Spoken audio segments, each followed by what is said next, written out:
Muy bien, vamos a comenzar entonces la sesión de hoy justo con los planteamientos de problema, ¿ok? Es muy importante ahí en este aspecto. Ya les decía, el esquema es compartido tanto en la investigación quali como en la quanti y por supuesto en la mixta. Eh, la parte que estructura, digamos, un protocolo de investigación.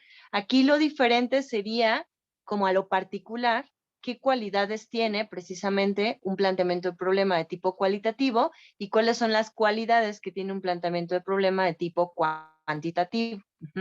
En el tipo cualitativo, que es lo que vamos a ver el día de hoy, ya mencionábamos cuando revisamos la clase pasada el esquema que maneja Hernández Sampieri en su libro respecto a cómo las investigaciones cualitativas son de tipo circular, que una característica primordial de este tipo de investigaciones es que son llevadas en ambientes naturales. ¿Esto qué quiere decir? El investigador va a ir al ambiente, a introducirse de alguna manera en donde se está llevando a cabo el fenómeno. Esta semana se dio a conocer en la página precisamente de la UNAM la tesis que se aprobó de su compañera Arancha, que es justamente la investigación de feminicidio. Entonces, es un ejemplo, me parece muy importante. Se está haciendo bastante producción al respecto, producción de ustedes mismos como estudiantes en ciencia forense, y que, volviendo un poco al punto número uno, este tipo de fenómenos, muchos de los fenómenos en realidad forenses que vamos a estar analizando, tienen un importante componente social. El caso del feminicidio no es la excepción, no, al contrario, es un delito que tiene un elemento, un componente social muy importante. Entonces, cuando ustedes realizan una investigación que tiene que ver con feminicidio, tomando como ejemplo este punto, pues el investigador iría justamente al campo a empaparse de cómo es la cuestión sociocultural en donde se está llevando a cabo ese delito. Se podría ir de manera presencial o se podría hacer una indagatoria, por ejemplo, teórica, ¿no? Depende obviamente tanto el alcance como la particularidad del planteamiento y obviamente los objetivos, ¿no? Entonces ya eso se podría ir delimitando, pero esa es una particularidad de este tipo de planteamientos, ¿vale?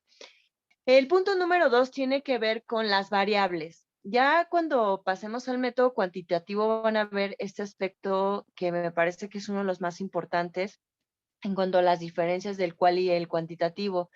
En el cualitativo las variables no las podemos controlar, no las vamos a manipular. Entonces, ni siquiera, por ejemplo, podemos a veces acotar tanto las variables como en el cuantitativo que buscamos reducirlas la mayoría de las veces a un valor numérico que sea cuantificable precisamente. En el caso cualitativo no va a ser así. Muchas variables que vamos a manejar van a ser, por ejemplo, bastante reales, como los ejemplos que ponemos aquí, emociones, vivencias, ¿no? Formas de confrontación o mecanismos de defensa, depende de ustedes qué estén midiendo. Entonces, ese es un punto muy importante acá. No las vamos a controlar ni las vamos a manipular. Y por eso les decía que muchas de las investigaciones forenses en realidad manejamos este tipo de variables. El investigador sale al campo o hace una investigación documental y no maneja ni controla las variables, solamente las reporta. ¿Ah? Y con base a ese reporte, a esa observación, esa sistematización de la información que va recolectando, puede llegar justamente a conclusiones. Entonces, ese es un punto también importante al respecto. Ahora, los significados de nuestras variables no van a estar, digamos, marcados por un elemento conceptual rígido, como puede ser en el cuantitativo que extraigo de un libro. Cuando yo hago una dimensión operativa de un fenómeno que voy a medir, digamos, en la investigación cuantitativa, una parte importante de ese proceso cuando voy a plantear un problema es justamente dividir tanto mis variables conceptuales, que es decir, los conceptos que voy a utilizar como, por ejemplo, inteligencia emocional, ¿no? Y entonces decir, si estoy haciendo una investigación cuantitativa, la definición de inteligencia emocional será tomada de Goleman. Entonces uso un autor y una definición que ya está preestablecida y especifico en mi trabajo que voy a basar todos los procesos y mediciones que voy a realizar con base a esa explicación que viene ya de la teoría. En el caso del cualitativo, muchos significados no van a venir preestablecidos de la teoría. Algunos de ellos van a ser bastante subjetivos y entendiendo subjetivo por como hemos estado tomando esta palabra, ¿no? En esta clase, que tiene que ver justo con el valor que le da cada persona a esa vivencia de manera individual. Entonces, por eso es que muchos significados no van a estar preestablecidos. Mencionaban justo este punto, los significados que no están previamente establecidos y abrían aún más este panorama a justo cuestionar qué significados pueden estar preestablecidos y cuáles no. Hay algunos autores, por ejemplo,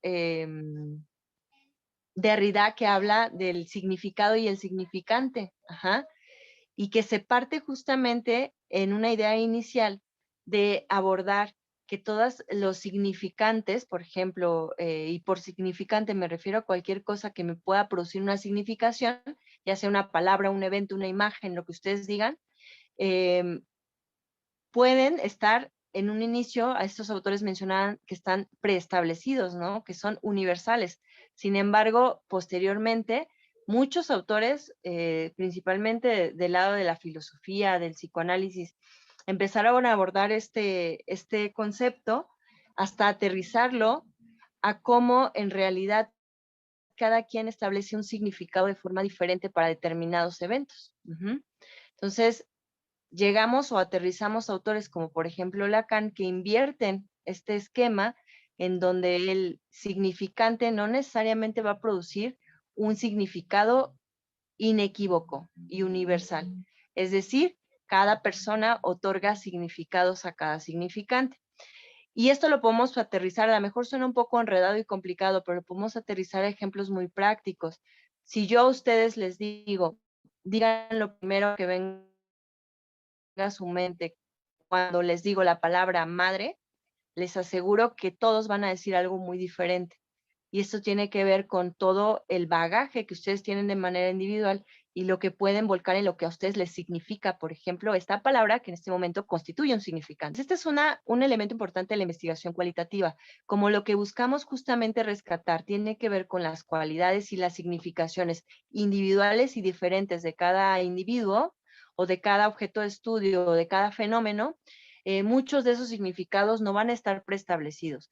Podemos partir de una generalidad teórica, pero no necesariamente nos podemos únicamente cerrar o quedar con esa, sino en realidad muchas de las investigaciones cualitativas lo que buscan es acercarnos a esta realidad individual y por eso esos significados terminan siendo extraídos de los participantes de nuestro propio estudio. El último punto que les pongo aquí que tiene que ver con el planteamiento del problema es que no vamos a utilizar realmente valores numéricos. Yo diría que la principal de las características de los planteamientos del problema cualitativos, ustedes tienen que tener en mente que al final nuestros resultados no van a ser numéricos, eso no es lo que estamos buscando con este tipo de investigación. Entonces, bajo este orden de ideas que acabo de mencionar, que digamos sería la base para empezar a trabajar nuestros planteamientos, les pongo aquí dos elementos importantes. Primero, un planteamiento de problema de tipo cualitativo, tengo que definir primero o identificar cuál va a ser el concepto central del estudio a que estoy dispuesta a hacer. En el ejemplo que manejábamos anteriormente de sus compañeros de ciencia forense, ellos no fue que eligieran el tema del feminicidio, ¿no? Porque a ellos les interesaba como investigadores, sino que fue una petición que les hizo el Ministerio Público. Yo les decía que cuando ustedes trabajen y si trabajan de forma operativa en un área gubernamental, muchos de estos planteamientos del problema van a estar de alguna manera preestablecidos, claro, con algunas acotaciones que ustedes puedan hacer como investigadores, pero que esa idea no va a surgir de ustedes, sino de una petición de alguien más, en este caso alguna autoridad jurídica. En el particular ejemplo que estamos mencionando, pues el Ministerio Público. Entonces, en ese orden de ideas, el concepto central del ejemplo que hemos estado manejando tiene que ver con el feminicidio. Una parte importante que maneja Hernández Sampieri y que me parece que es muy ilustradora para cuando empezamos como a empaparnos un poco de cómo debemos establecer los planteamientos y cómo trabajarlos, es hacer este primer paso que tiene que ver con encontrar cómo este concepto central puede vincular con toda la revisión de la literatura que encontramos. Entonces, si ustedes se acuerdan, volviendo al modelo central de la investigación cualitativa, la literatura se encuentra en el centro, ¿se acuerdan? Y estamos todo el tiempo regresando a la revisión de la literatura y regresando a los pasos, ¿no? De nuestra investigación. Entonces, desde el paso 1 que tiene que ver, bueno, el 2 que tiene que ver con el planteamiento, porque el 1 recuerden que es la idea, estamos regresando todo el tiempo a la literatura y estamos redefiniendo nuestro planteamiento. Eso es un elemento que distinguía el método cualitativo. Si ustedes se acuerdan, el planteamiento lo podemos ir modificando, cosa que en el cuantitativo no ocurre. Entonces, vamos a estar de alguna manera puliendo, tomando cuál va a ser nuestro tema central y estarlo redefiniendo, retrabajando con la literatura que estemos revisando según sea el caso. El punto 2 que vamos a estar tomando en consideración, el esquema que podemos ir trabajando a lo largo de nuestro proceso de investigación y que se puede ir a la vez consolidando, precisando. Y esto sucede por efecto no solo de la revisión de la literatura, sino de los datos que vamos recogiendo. Los datos que vamos recogiendo cuando hacemos inmersiones en el campo o hacemos investigaciones o recolección de datos de tipo documental, van a ir ahí modificando los elementos tanto del planteamiento como posteriormente de las hipótesis que vamos a trabajar en la investigación. Entonces, cerrando un poco estos dos puntos que nos van a ayudar a definir los planteamientos, Hernández Sampieri maneja este esquemita que me parece que les va a ser de mucha utilidad para la actividad que vamos a realizar el día de hoy. Paso número 1, tenemos que elegir qué verbo se va de alguna manera a utilizar y que sea el más adecuado para sintetizar la intención que tenemos con nuestra investigación. La elección del verbo es muy importante, porque va a empezar a definir tanto el alcance que voy a tener con la investigación, como los métodos que voy a utilizar. No es lo mismo decir, voy a explorar, que voy a entender, o voy a identificar, o voy a diferenciar, o voy a profundizar. ¿Se dan cuenta? Los alcances de cada uno de estos verbos son muy distintos y ya enmarcado en el campo forense van a dar resultados totalmente diferentes. Entonces, pensar en la elección del verbo es importante.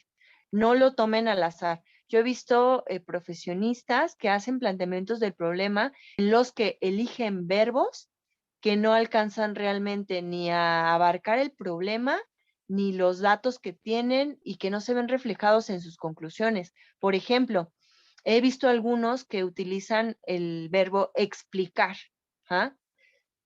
Si ustedes usan ese verbo que es demasiado abarcativo en ese aspecto, están dando por hecho que al final de su investigación van ustedes a, como lo dice el verbo, dar todos los elementos para encontrar la explicación última del fenómeno que están investigando. Trasladen esto a una investigación forense, tomando desde ese punto de partida que nosotros no somos jueces y no vamos a determinar si, por ejemplo, un sujeto es culpable o inocente, es un verbo que se utiliza poco o se debería utilizar poco. Nosotros procesamos datos, pero tenemos entendido que no tenemos la verdad última, ¿cierto? Entonces, vean cómo, si cambia demasiado, que ustedes utilicen un verbo como explicar a otro que tenga que ver con identificar, por ejemplo, ¿no? Entonces, ese es el primer punto. ¿Qué verbo voy a utilizar? Autores como Hernández Sampieri que estamos utilizando de base porque en realidad es muy accesible, ¿no? Su explicación. Sugieren justamente acercarnos a algunas taxonomías, por ejemplo, la taxonomía de Bloom, que ya es una serie de esquematizaciones de los verbos que podemos ir utilizando según los alcances y los objetivos que vamos teniendo, entonces nos apoya bastante. Utilizamos entonces alguno de los verbos y lo vamos a aterrizar hacia un fenómeno o un tema de estudio que estamos, en este caso, puntualizando. Una vez que hacemos esa elección, pues lo que sigue es justamente especificar qué vamos a utilizar para alcanzar el verbo que elegí en un inicio. Si estoy, por ejemplo, utilizando la palabra identificar o el verbo identificar, ¿Cómo puedo alcanzar este verbo? A lo mejor realizando estudios de casos, con participantes, sin participantes, revisando material bibliográfico, yendo al campo, no lo sé, depende del fenómeno, ¿no? Hay que tener esto en mente justamente. Después de ver cuáles son las fuentes y elementos que me van a poder acercar a dar contestación al verbo que estoy eligiendo en primera instancia para mi planteamiento del problema, tendría justamente el contexto y el ambiente en el que me voy a empapar, ¿no? Si voy a ir de alguna manera directa o indirectamente, podría, según el caso, ¿no? Podría contemplarlo. En periciales, por ejemplo, cuando yo llegué a la Coordinación General de Servicios Periciales, había un caso de un violador serial, otro, porque vamos a trabajar uno en esta clase, pero el que yo les estoy comentando es otro. Este violador serial tenía ya bastantes averiguaciones previas en ese momento respecto a posibles ataques que se le estaban achacando por la firma que tenía ahí el modus operandi. Atacaba principalmente en los cerros de Iztapalapa, entonces era un sujeto que ya analizando como muy a profundidad el modus operandi, pudimos hacer justo una localización con los métodos, por ejemplo, de Canter, y realizamos una triangulación y nos dimos cuenta que los ataques se estaban realizando en 3 cerros de Iztapalapa. Era el cerro de Calabacitas, el cerro de la Estrella y no recuerdo el nombre del tercero, formaban un triángulo. Entonces el sujeto, geográficamente, ¿no? El sujeto acudía a estos lugares en determinadas horas y sus víctimas principalmente eran chicas menores de edad. En las inmediaciones había algunas escuelas secundarias y algunas de estas estudiantes en aquel momento era muy común que se fueran de pinta y se subían a los cerros en grupos. Y lo que él hacía era atacar estos grupos y hacía violaciones tumultuarias. En este caso, por ejemplo, en particular, se hizo una revisión documental no solo de las informaciones de todas las averiguaciones previas que en ese momento eran de las que yo revisé con quienes llevaban ese caso, eran alrededor de 20 averiguaciones previas. Tenía bastantes casos y piensen ustedes que este es un delito que tiene un alto índice de cifra negra, es decir, de esas 20 hay otras 50 que seguramente no denunciaron. ¿Ah? Y sobre todo, dado el perfil socioeconómico de las víctimas, eran víctimas muy jóvenes, muy vulnerables y de escasos recursos. Entonces es un punto más que si ustedes analizan la teoría, nos dicen los teóricos se juega en contra de que una víctima justamente pues denuncie. En este caso entonces no solamente se hizo esa revisión, digamos, teórica, y documental, porque se revisaron los elementos de la carpeta, de todas esas averiguaciones, porque no eran carpetas todavía, era viejo sistema, sino que también se fue al campo.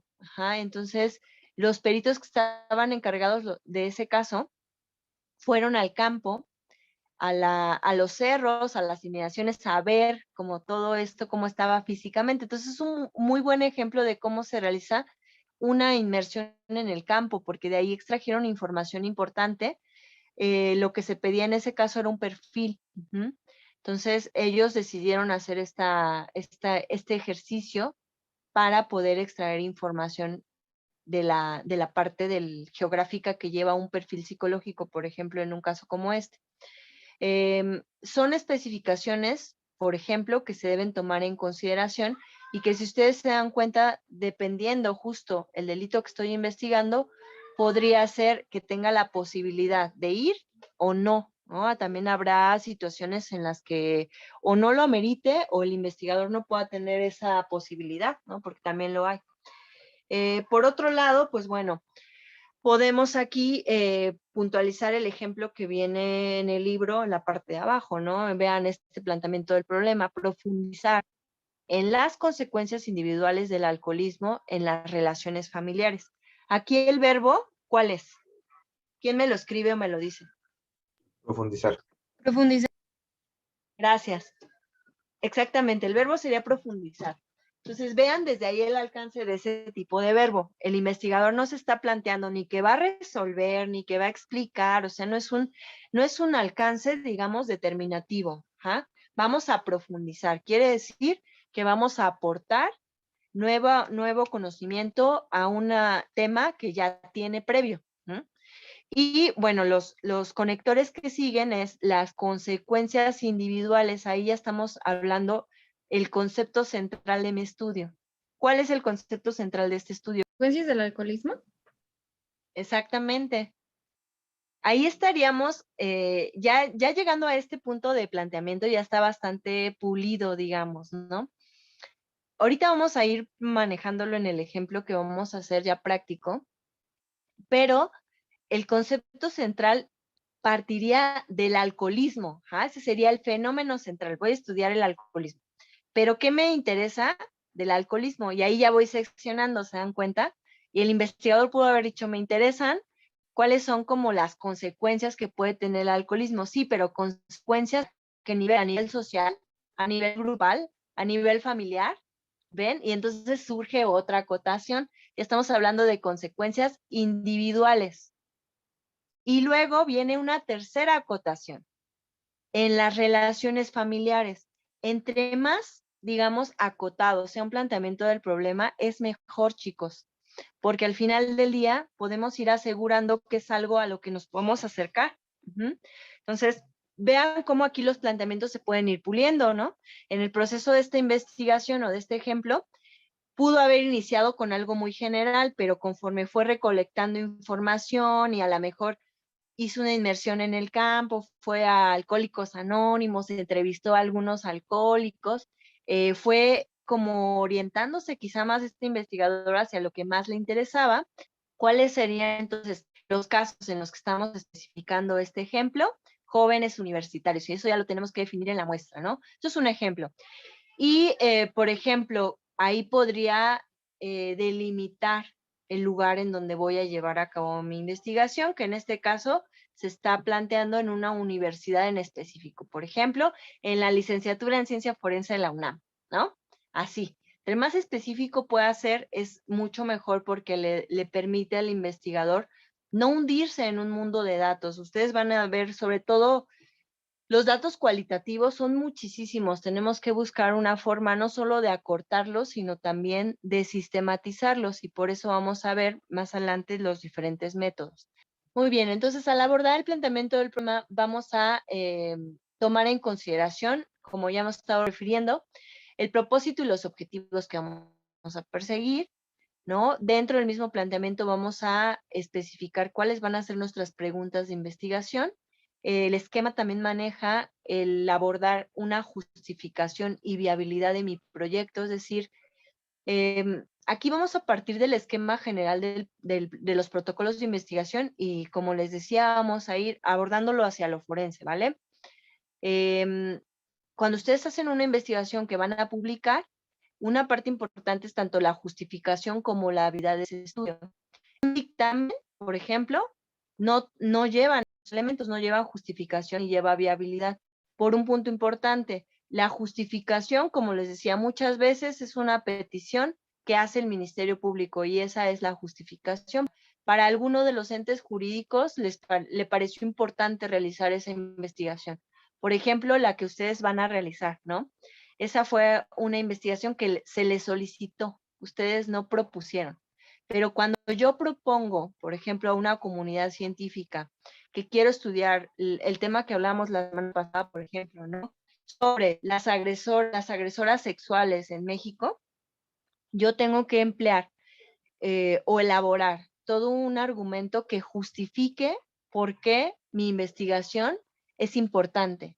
Y uno de los puntos centrales al formar ese argumento va a ser qué tanto aporta al campo del conocimiento una investigación como esta, sobre todo porque muchas de esas investigaciones tienen financiación, entonces justamente ahí se tiene que de alguna manera pues justificar, ¿no? Por qué se está utilizando el recurso y por qué es pertinente invertir en ese recurso. Y a su vez la parte de la viabilidad tiene que ver con, bueno, yo ya me puse este objetivo, ¿no? Ya tengo este planteamiento del problema, pero ¿qué tan viable es? ¿No? En el ejemplo que hemos estado abordando respecto a las agresoras sexuales, ¿qué tan viable es? ¿No? Suena muy padre la idea, pero en realidad, ¿me van a dar el permiso en el reclusorio Santa Marta de tener acceso a los datos de las agresoras sexuales? me van a dar esa información, me van a permitir verlas, me van a permitir entrevistarlas. Con qué tantos investigadores, ayudantes o adjuntos cuento, ¿no? Para realizar esa investigación. Supongamos que voy a aplicar instrumentos como pruebas psicológicas. No lo voy a poder hacer yo sola, sobre todo si es una muy amplia. Entonces, con qué tantas personas cuento dentro de esta investigación que apoyen a aplicar esos instrumentos? Y ahí me va a ir marcando la viabilidad. Si no cuento con muchas personas, ¿no? Y estoy planteándome, no sé, aplicar 8 instrumentos a cada agresora sexual, desde ahí puedo ir viendo que no va a ser algo viable porque me va a consumir muchísimo tiempo. Entonces, se dan cuenta, son estas cuestiones las que van modificando y acotando mi investigación y que por eso deben ser tomadas en consideración. En el caso forense, tanto la justificación como la viabilidad, digamos, se obvían, aunque no se escriben, están ahí inmersas, ¿no?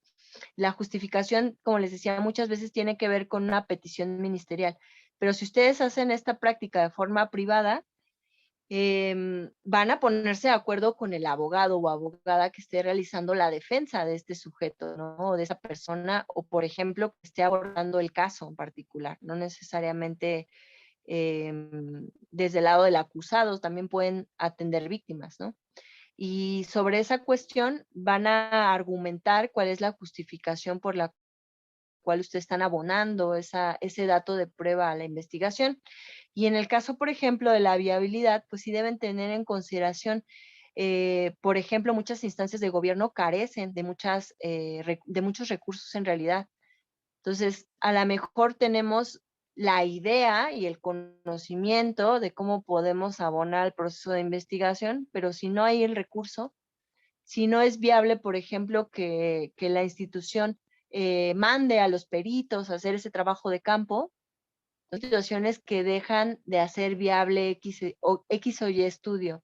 En el ejemplo que yo les ponía, estos peritos en particular, ellos decidieron ir a la inmersión al campo, ¿no? En realidad no, y sinceramente no recibieron apoyo de parte de la institución para realizar ese trabajo de campo. Lo hicieron porque como profesionistas y como investigadores consideraron importante realizarlo y realmente la técnica que estaban aplicando pues sí lo pedía, pero no recibieron ningún apoyo, digamos que fue por cuenta propia. Tan fue así que, por ejemplo, a mí no me permitieron acompañarles justamente porque consideraron que me podría poner en riesgo y que al no recibir ni apoyo ni fundamento gubernamental, pues podría ser una cuestión complicada, ¿no? Ellos siendo varones, decidieron en ese momento que preferían, ¿no? Ir solos. Entonces son cuestiones que como investigadores deben ir tomando en consideración y que tenemos que ser muy realistas, ¿no? El contexto en el que hacemos este tipo de trabajo, sobre todo, insisto, si ustedes van a trabajar en el ámbito gubernamental, sí tenemos que analizar desde un inicio qué tan viable es o no utilizar determinada técnica. Ustedes que conocen, por ejemplo, de genética, a lo mejor conocen técnicas muy vanguardistas, pero si van a trabajar a la fiscalía, no sé si la fiscalía cuente con los instrumentos que ustedes requieren para hacer, por ejemplo, algunos procesamientos, ¿no? Probablemente no. Y entonces, aunque ustedes tengan esa experiencia y ese conocimiento, no van a poder utilizar esa técnica, ¿ven? Entonces, eso va a definir muchísimo cómo puedan ustedes plantear un determinado problema, ¿ok? Va a ser una parte esencial.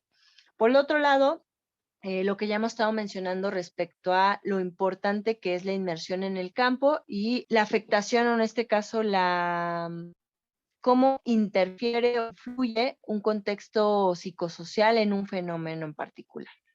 Ahora, si ya hemos revisado todo esto, todos estos puntos anteriores con relación al fenómeno o problema central que voy a investigar, es muy importante ahí, pues, especificar cuáles son las intenciones que busco con esta investigación, porque a partir de esas intenciones voy a poder fijar mis objetivos. Va a haber un objetivo general y objetivos específicos, entonces vean cómo estos puntos anteriores me van dando un poco más de claridad. Yo les recomiendo no poner tantos objetivos. Yo he visto, vamos a revisar algunos dictámenes después, pero he visto muchos dictámenes que manejan un planteamiento del problema y como 20 objetivos particulares, ¿no? Y realmente son objetivos que primero, como son tantos, ni siquiera se abarcan dentro del estudio, no se toman en cuenta las conclusiones. Entonces son errores metodológicos que pueden jugarse en su contra cuando ustedes ya presenten eso en una audiencia, por ejemplo. Entonces es muy importante acotar también los objetivos, tanto el general como los específicos, a que sean los más pertinentes y los que pueda estar segura que voy a poder medir, revisar, eh, concluir a lo largo de mi investigación. ¿Ok? Tomando en consideración tanto la viabilidad como la pregunta de investigación, como los recursos, todo esto que ya hemos estado mencionando. Aquí les pongo algunos de los verbos, que como ya les decía, les voy a poner la taxonomía de Bloom completa en el Classroom para que la puedan revisar. Ahorita en el descanso se las voy a poner porque la van a usar para su ejercicio que vamos a hacer ahorita. Entonces, acotando un poco en este punto el uso de los verbos, yo les decía, el verbo determina el alcance de mi estudio. ¿Ah? Ya vamos a ir revisando cuáles son los tipos de alcances que hay. Aquí les pongo algunos, ¿no? De ejemplo. El alcance, por ejemplo, exploratorio, que como su nombre lo indica, va, digamos, a dar un primer acercamiento a un fenómeno. Por eso es exploratorio, ¿no? Es un fenómeno poco explorado, del cual se conocen pocas cosas o nada, y de ahí vamos a hacer una punta de lanza de alguna razón, en algún motivo, ¿no? Nuestro estudio. Por ejemplo, yo les decía o les compartí en algún momento que había tenido la fortuna de ser directora de tesis de una de sus compañeras de la primera generación de la licenciatura de ciencia forense. Y ella realizó su tesis sobre un instrumento que se llama SVR20. Ese instrumento es un instrumento para medir riesgo de reincidencia en violencia sexual. Ujú. Es un instrumento bastante interesante, pero no se utiliza en México o en ese momento en realidad no se utilizaba. Ahora puedo decirles que he visto que más especialistas lo usan, pero en aquel momento realmente no, eran muy pocos. Es un instrumento que es español. Entonces, no se han hecho muchos estudios o no se han hecho muchos estudios con respecto a la utilización de ese instrumento en particular en nuestro país. Ella decide utilizar este tema en particular, este instrumento, y el origen o la idea original era realizar una investigación teórica sobre el riesgo de reincidencia sexual y particularmente cómo se podría utilizar ese instrumento, pero por alguna cuestión, azares del destino, ella tuvo un acercamiento con un caso real de un ofensor sexual en el cual tuvo la oportunidad de poder acercarse más a este caso. Y pues una de las propuestas que le hice cuando estábamos revisando justamente la tesis fue que aplicara el instrumento, ya que tenía pues esa facilidad porque tenía el acceso al caso y a todos los elementos que pedía el instrumento. Se realizó así, fue una aportación bien importante, me parece. Si ustedes quieren revisar la tesis, está en el banco de tesis de la UNAM, o se las puedo facilitar también, que además la aceptaron con mención honorífica, debo decir, y es un muy buen ejemplo justamente de un alcance exploratorio. Es un tema, en ese caso, el riesgo de reincidencia sexual, poco explorado en nuestro país. La mayoría de investigaciones que ella refiere en la tesis son extranjeras porque no hay producciones nacionales. La suya es una de las primeras respecto al tema. Y mucho menos hay una aplicación en un caso mexicano, cosa que ella también hace, ¿no? Es una aportación importante.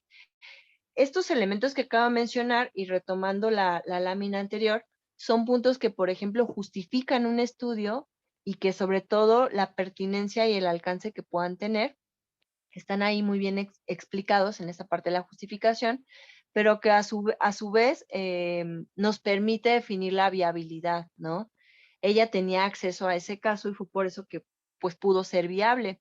Uno de los obstáculos y que se manejan en la tesis que se encontró en este proceso fue que en el transcurso de que ella estaba realizando el trabajo de la tesis, el agresor sexual que estaba en ese momento detenido en una prisión del Estado de México, estaba bajo prisión preventiva porque todavía no se realizaba su audiencia de juicio. Apenas se le había vinculado a proceso y estaba como en proceso apenas de que se iba a hacer su audiencia de juicio. Y uno de los puntos ahí que se vieron con este sujeto es que en ese transcurso, antes de que ella terminara la tesis, el sujeto fallece dentro del reclusorio, lo matan en realidad. Esa fue la razón por la cual ella ya no pudo intentar hablar directamente con él, ¿no? Estaba recluido, se iba a intentar hacer la entrevista con él en el reclusorio, pero lo mataron, ¿no? Entonces, el instrumento es un instrumento semiestructurado, el SVR20, que maneja como recopilación de muchas fuentes de datos, pero no limitándonos nada más a estas, sino que es un instrumento de amplio espectro porque toma muchísimas fuentes en consideración para tomar una determinación y estimar cuál podría ser el riesgo de reincidencia en un sujeto como este. En este caso en particular, realmente no fue sí fue una limitante que está marcada en la tesis, pero no al grado que eso impidiera la aplicación del instrumento, porque, por ejemplo, cuando aplicamos un instrumento como este que tiene que ver con analizar un fenómeno como es la violencia sexual, pues como ya habíamos hablado en algún otro momento, en realidad los acusados no es que todos te digan, sí, yo fui, lo hice y fíjate que violé tantas y hice esto. La mayoría, en realidad, aunque estén condenados, niegan haber cometido el delito. Es ese factor que tiene que ver con la disimulación y la simulación es un factor importante que obstaculiza los alcances en el campo forense. Pero el instrumento es interesante en ese aspecto, no se limita solamente a lo que pueda decir esa fuente. Entonces, digamos que si lo estipulamos de esta manera, perder el testimonio de él equivaldría a que si lo hubiésemos entrevistado nos hubiera dicho que él no fue, ¿no? Y hubiera negado todo, que suele ocurrir. Y así fue tomado, ¿no? Obviamente lo reportamos como limitante dentro de la tesis, pero al final, tomando en consideración todas las otras fuentes, se logró llegar a una conclusión bastante interesante, que así, si les interesa el tema, váyanse a revisar la tesis porque está bastante interesante, me parece. Entonces, volviendo un poco y aterrizando lo que hemos estado mencionando, este tipo de estudios, ¿no? Van a ser mucho lo que se utilice en el campo forense, ¿no? Los exploratorios. Entonces, ¿qué verbos engloban un alcance de tipo exploratorio? Pues razones, cuando yo voy a investigar sobre razones, sobre motivaciones, cuando voy a buscar, cuando voy a hacer alguna indagación, cuando me interesan las consecuencias, cuando voy a identificar. ¿Ah? Eso va a delimitar, les va a dar la pista de si su investigación es de tipo o de alcance exploratorio y qué verbo puedo utilizar. Y por el otro lado, cuando busco comprender el fenómeno, ¿ah? Ya es un alcance más definitorio, ¿se dan cuenta?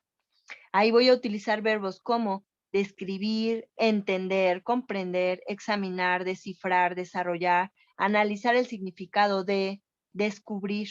¿Ah? Entonces es muy importante aquí, justamente como hemos estado mencionando, evitar verbos que se asocien con una investigación cuantitativa, como es determinar. En las investigaciones cuantitativas sí se utilizan este tipo de verbos porque se busca justamente llegar a resultados últimos. Ajá, por eso se reducen a números y por eso se utiliza mucho el verbo determinar. Este verbo no es uno que se utiliza en el campo cualitativo, ¿eh? Ojo con eso. Y pues bueno, aquí está justo la taxonomía de Bloom. La pueden estar viendo. Vean cómo está justamente dividida, dependiendo tanto a qué campo pertenece también y que se relaciona, como hemos estado mencionando, con los alcances. En la primera columna que abarca el campo del conocimiento, ¿no? Los verbos son citar, definir, describir, dibujar, emparejar, enumerar, ¿no? En el campo de la comprensión, clasificar, comparar, convertir. el campo de la aplicación, el campo del análisis, de la síntesis, de la evaluación. Entonces aquí va a depender mucho cuáles son sus objetivos, qué buscan con su investigación y obviamente el alcance que van a tener, para que elijan esto. Entonces, pero este sería uno de los primeros pasos. Vean aquí, por ejemplo,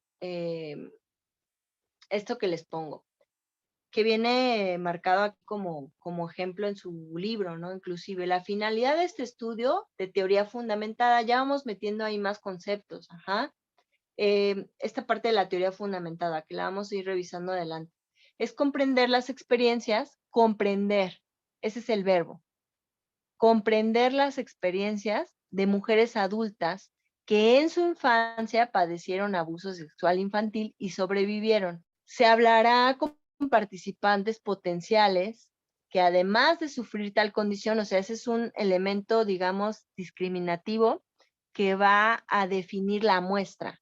Para que yo pueda aceptar mujeres en mi estudio, la primera condición sería que hayan sufrido una agresión sexual y hayan sobrevivido, ¿no? Una agresión sexual en la infancia.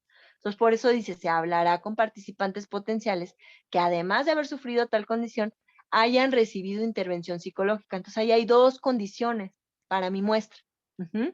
Ustedes pueden ir estableciendo cuáles son las condiciones que ustedes necesitan según los objetivos que tengan. La investigación se va a llevar a cabo en el área metropolitana de Los Ángeles, California, el lugar, y se van a utilizar entrevistas en profundidad para recolectar datos.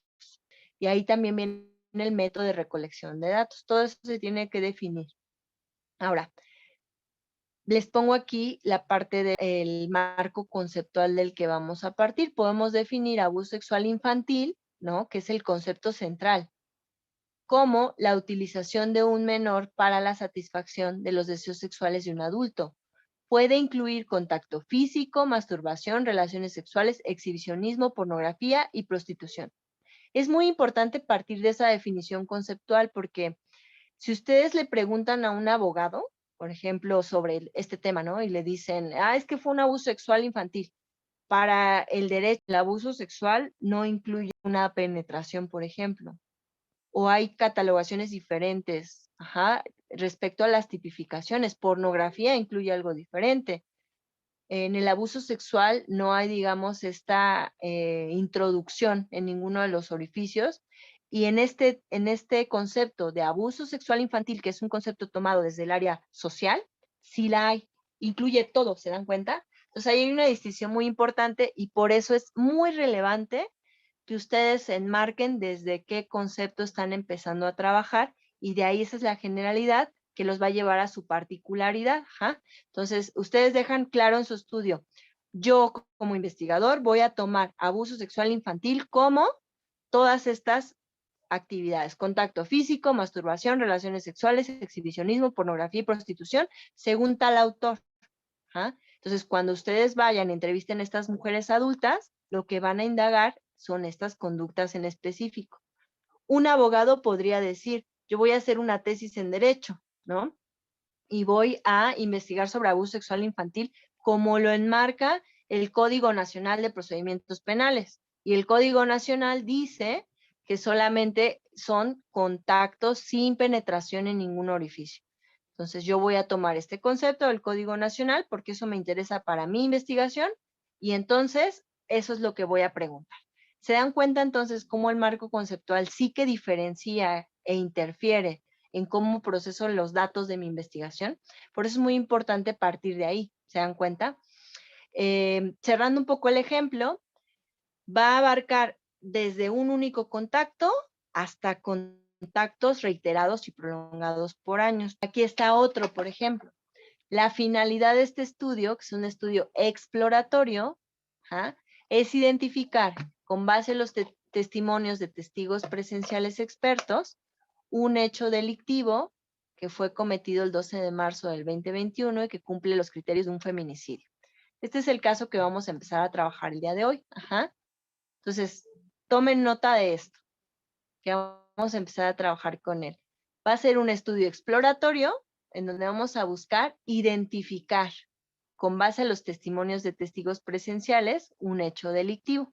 En este caso, la testigo presencial voy a ser yo, y el método de caso que van a utilizar van a ser justamente la entrevista. Ahí van a utilizar ese método como recolección de datos. Van a utilizar este esquema para, primero, establecer cuál va a ser el fenómeno central de lo que ustedes van a indagar. Yo les puse ahí una propuesta que sería justamente abordar esto como un estudio exploratorio para determinar si puede ser un caso de posible feminicidio, si cumple con criterios. Ahora, se los dejo de manera abierta.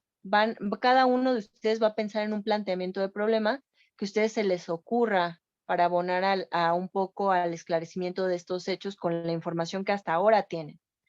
Hay que acotar que ahorita van a hacer una entrevista donde van a recuperar otra fuente de información. Y bueno, ya con esa información pueden de alguna manera pulir ese planteamiento inicial, pero primero lo vamos a hacer con la información que tienen. Es un poco como vamos en realidad trabajando en el campo, porque muchas veces vamos abonando más información y ese es un punto social en el método cualitativo, ¿no? Lo que estuvimos trabajando el día de hoy en la parte teórica. Tomar en consideración esto, ¿no? Este esquema. Primero, el fenómeno central y cuáles son los conceptos vinculados con la idea que yo quiero investigar, con este caso.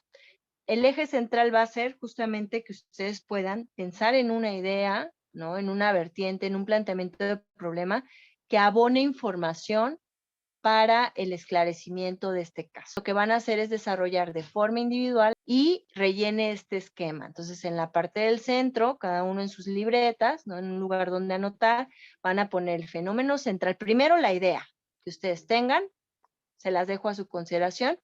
Luego, en el centro del círculo grande, el fenómeno central que van a investigar, que puede ser esto del feminicidio, ¿no?